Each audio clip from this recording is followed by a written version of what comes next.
पुणे पिंपरी चिंचवड सारख्या शहरामध्ये गुन्हेगारांनी अक्षरशः उच्छाद मांडलेला आहे.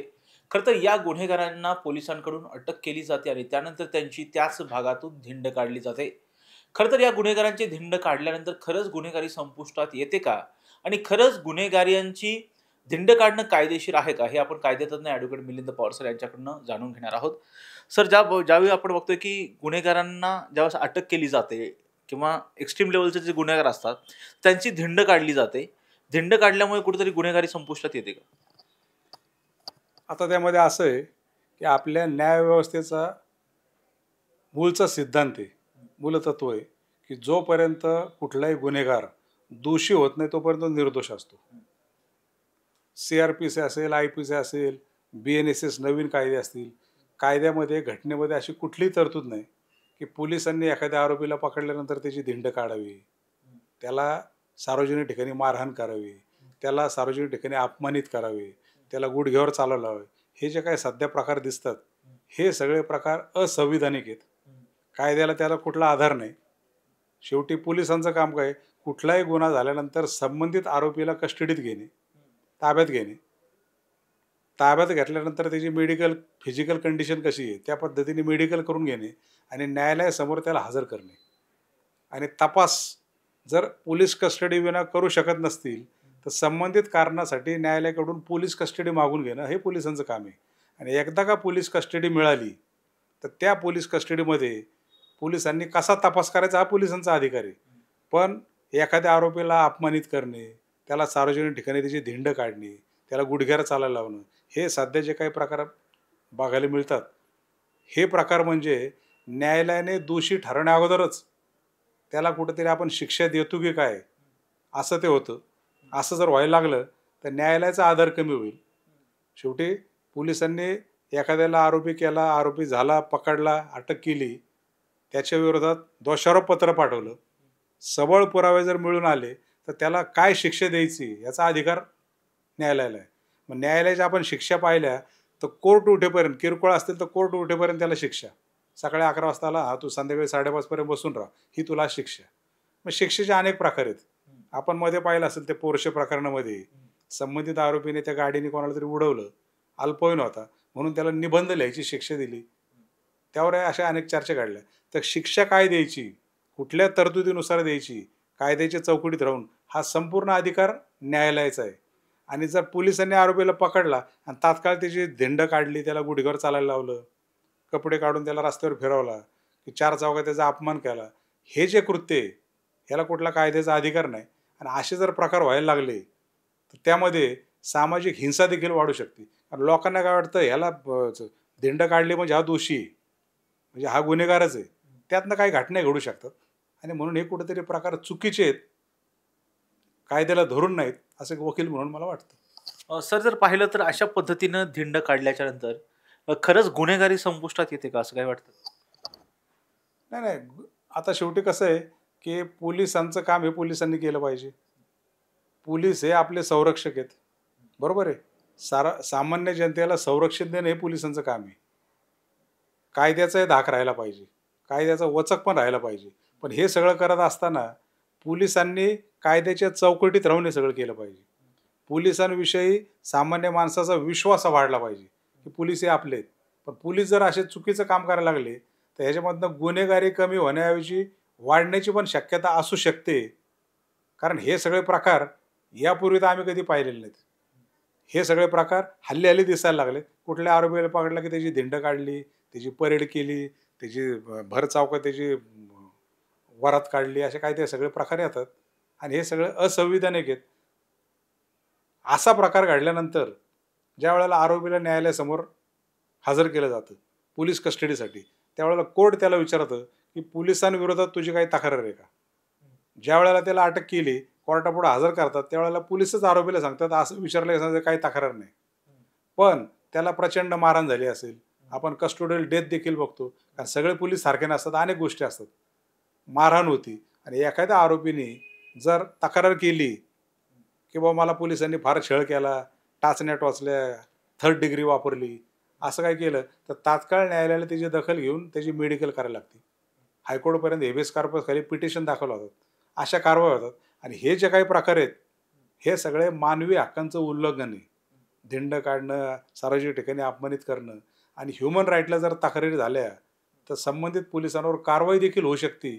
अशी शेवटी या कायद्यामध्ये तरतुदी आहेत. सर बघतोय की अनेक जे गुन्हेगार आहेत, जे गुन्हेगारी कृत्य करतात, ते ज्या भागात गुन्हेगारी कृत्य करतात तिथं मोठ्या प्रमाणामध्ये दहशत माजवण्याचा प्रयत्न करतात आणि कुठेतरी त्यामुळे पोलीस अशा पद्धतीची जी आहे ती धिंड काढली जाते. कुठेतरी गुन्हेगारांचा वचक जो आहे ते कमी व्हावा यासाठी अशा पद्धतीचं पोलीस कृत्य करतात असं काही वाटतं? पोलिसांचा वचक राहायलाच पाहिजे. शेवटी आज पोलीस आहेत म्हणून आपण आहे. हे तेवढंच खरं आहे. पण पोलिसांचा वचक राहिला, कायद्याचा धाक राहिला, पोलिसांनी त्या कायद्याच्या चौकटीत राहून हे सगळं करायला पाहिजे. तुम्ही जर न्यायालयाचे अधिकार म्हणजे शिक्षा देण्याचे अधिकार एखाद्याला गुडघ्याला चालायला लावलं, त्याची भर समाजामध्ये अपमानित करून धिंड काढली, तर ही शिक्षा देण्यासारखंच आहे ना. आणि हे लोकशाहीला घातक आहे. लोकशाहीच्या राज्यामध्ये शेवटी आपण ज्याला म्हणतो कायद्याचं राज्य आहे. कायद्याने प्रत्येकाला चौकटीत मर्यादा घालून दिलेल्या आहेत. पोलिसांनी पोलिसांचं काम जरूर केलं पाहिजे. गुन्हेगारावर दहशत बसली पाहिजे. गुन्हेगारी कशी कमी करता येईल हे बघितलं पाहिजे. पण ते कसं कायद्याच्या चौकटीत राहून तुम्ही आरोपीला पकडणार, त्याची सार्वजनिक ठिकाणी धिंड काढणार, त्याला गुडघ्याला चालायला लावणार, त्याचे शर्टचे बटणं ओपन ठेवून त्याला चालायला लावणार. असे प्रकार हे तात्पुरते म्हणजे समाजामध्ये. पण ही दहशत न पसरता आता यामध्ये काही गुन्हेगारांची मेंटॅलिटी अशी असते, भर पोलिसांनी बंदोबस्तात मला घेऊन आले, फिरवलं, त्याचाही त्याला कधी कधी अभिमान वाटू शकतो. पण मुळात हे सगळं असंविधानिक आहे. ह्याला कायद्याचा अधिकार नाही.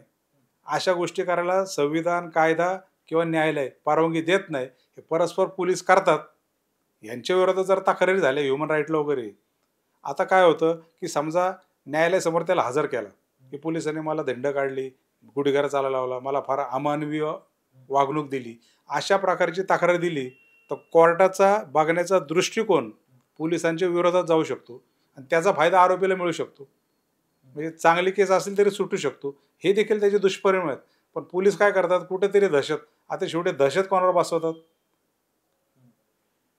एखादा गुन्हेगार एखाद्या वस्तीतला पकडला आणि त्या वस्तीत त्याची वारात काढली, धिंड काढली, गुडघ्यावर चालायला लावलं, दहशत कोणावर बसवता तुम्ही? सामान्य माणूस बघतोय की हा गुंड आहे. सामान्य माणसाला त्या एरियातल्या माहिती आहे का हा गुंडच आहे हा. मग तुम्ही समाजामध्ये तिची धिंड काढून करताय काय? त्याला अपमानित करून मिळवताय काय? म्हणजे थोडक्यात सामान्य माणूसच घाबरतो. बरं, शेवटी प्रश्न काय आहे की किती मोठा गुन्हेगार, गँगवार, मोकातले आरोपी असले, आज नाही उद्या, उद्या नाही परवा, 2 दिवसात, 2 वर्षात कधी कधी जामीन होतात, ते बाहेर येतात. त्यांच्यावर कुठला फरक पडत नाही, कारण त्यांची मेंटॅलिटीच गुन्हेगारीची असते. ते गुन्हेगारच असतात.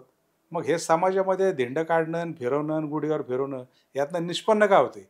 आता मला वाटतं 2-3 वर्षात हे प्रकार पाहिले. CP ऑफिसला, कमिशनर ऑफिसला बोलवायचं, मग त्यांची परेड करायची. ते सगळं ठीक आहे, पोलिसांचा अधिकार आहे, त्यांना तो दिलेला तपासाचा भाग आहे. पण हे कायद्याचे चौकट मोडून केल्याने एक प्रकारचा संशय निर्माण होतो पोलिसांच्या हेतूविषयी, पोलिसांविषयी आदर्श म्हणजे पोलिसांविषयी विश्वास निर्माण व्हायला पाहिजे की येस, पोलीस आपले चांगलं काम करत आहेत. पण असं जर चुकीचं काम झालं तर गैरविश्वास पोलिसांविषयी होऊ शकतो, असं एक आमच्या रेग्युलर अनुभवावरून मला वाटतं. म्हणजे पोलिसांचं हे जे धिंड काढण्याचे प्रकार असतात, हे सगळं जे प्रकरण आहे, ते सगळं असंविधानिक आहे. हे सगळं असंविधानिक आहे. मी आत्ता सांगितलं, CRPC असेल, IPC असेल, जुने कायदे, त्याचे फक्त नावं बदललेत. BNS, BNSS किंवा कॉन्स्टिट्यूशन, यामध्ये अशा कृत्यांना कुठेही थारा नाही. आरोपीला पकडल्यानंतर त्याची धिंड काढा, त्याला सार्वजनिक ठिकाणी अपमानित करा, त्याला अमानवीय वागणूक द्या, अशा तरतुदी कायद्यात नाहीत. त्यामुळे हे सगळे प्रकार इनकॉन्स्टिट्युशनल आहेत, संविधानाला धरून नाहीत. आणि ह्या कृत्याची जर तक्रार एखाद्या आरोपीने ह्युमन राईटला केली तर संबंधित पोलिसांवर कारवाई देखील होऊ शकते. म्हणजे पोलीस पण अडचणीत येणार, गुन्हेगारांना काही फरक पडत नाही. धिंड काढून अपमानित करून तुम्ही उलट त्यांना अजून गुन्हे प्रवृत्त करायला प्रवृत्त करता काय, असं पण कधी कधी असं वाटतं. म्हणजे मानव अधिकारांचं सगळं उल्लंघन सुरू आहे. हे तर क्लिअर कट आहे, ह्युमन राईटची पायमल्लीच आहे. म्हणजे शेवटी मानवी हक्क, शेवटी आर्टिकल 21 जे आपल्या घटनेत आहे, प्रत्येकाला जे स्वातंत्र्य दिलेलं आहे, हे स्वातंत्र्य अबाधित ठेवण्याचं काम प्रत्येकाचं आहे. आणि त्याचीच घटनेची चौकट कोणालाच मोडता येणार नाही, हे आपली घटना आहे. आणि आर्टिकल 21 नुसार जो आपल्याला अधिकार दिला आहे तो अधिकार पोलिसांनाही लागू होतो. त्यामुळं कायद्याच्या चौकटीच्या बाहेर जाऊन चुकीचं कृत्य करायला घटनाही परमिशन देत नाही. आणि त्यामुळे हे जे काही सगळे प्रकार चाललेत हे एक वकील म्हणून मला असं वाटतं हे सगळे अनकॉन्स्टिट्युशनल आहेत, त्याला कायद्याचा आधार नाही. पोलिसांना जे वाटतं त्यांच्या पद्धतीने करतात हे 100% चुकीचं आहे असं माझं मत आहे. सर, आपण जर पाहिलं सर, ज्यावेळेस अशा पद्धतीनं जे आरोपी असतात त्यांची धिंड काढल्या जाते, त्यावेळेस एक प्रकारे त्यांची समाजामध्ये आबरू जाते. त्यावेळेस गुन्हेगारांची अशी कधी मानसिकता होते का की आमची समाजामध्ये आबरू घालवली, अशीही आबरू गेलेली आहे, तशी आबरू गेलेली आहे, त्यामुळे हे गुन्हेगार जे आहेत ते अधिक पद्धतीनं जास्त वेगानं गुन्हेगारी कृत्य करतात असं काही दिसतंय? नाही, आता आता शेवटी कसं आहे की पोलिसांचा विचार केला तर पोलिसांवर पण भरपूर प्रेशर आहे. आज 100 पोलीस तुम्ही काढा, 100 मधले 80 लोक प्रामाणिक आहेत, कायद्याला धरून न्यायालयाला रिस्पेक्ट देऊन काम करतात, बरोबर आहे. 20% आहे इकडे तिकडे थोडंफार, त्यांच्यावरही प्रेशर आहे, त्यांच्यावर राजकारण्यांचं प्रेशर असतं. एखादा आरोपी पकडून गुन्ह्यामध्ये शिक्षाच व्हायला पाहिजे त्या पद्धतीने तपास सुरू झाला की हे राजकारणी लोक त्यांना पोलीस फोन लावून डिस्टर्ब करणार, आपलाच माणूस आहे, थोडं काहीतरी करा, अशा अनेक आपण प्रकार आत्ताच बघितलेत. असे सगळे प्रकार होतात. आणि दुसरी एक अशी गोष्ट आहे की न्यायालयसुद्धा ओव्हरबर्डन आहे. आज न्यायालयामध्ये लवकर न्याय मिळत नाही, ही वस्तुस्थिती आहे. हे काय फक्त पुणे शहराचं, मुंबईचं, महाराष्ट्राचं नाही, देशभर हीच परिस्थिती आहे. आणि लवकर न्याय न मिळाल्यामुळं गुन्हेगारांना एक वेगळ्या प्रकारची त्यांची भावना तयार होती. एखादा मर्डर केला, 5-6 महिन्यात, वर्षभरात बेल करून आला, ती जर केस 10 वर्ष ओपनच झाली नाही तर तो मर्डरमधलाच गुन्हेगार असतो. तो त्या 8-9 वर्षामध्ये त्याच्या पद्धतीने त्याच्या एरियामध्ये जी दहशत बसवायची ते बसवतो. त्यामुळं मग धिंड काढली काय आणि काय झालं काय, गुन्हेगारी कमी होणार नाही. त्याला वेगळ्या पद्धतीने कायद्याच्या चौकटीत राहून प्रत्येकाने वागलं पाहिजे. गुन्हेगारांना शासन व्हायला पाहिजे, त्यासाठी न्यायालयामधून लवकरात लवकर शिक्षा व्हायला पाहिजेत. अशा अनेक सुधारणा त्यामध्ये होणं गरजेचं आहे.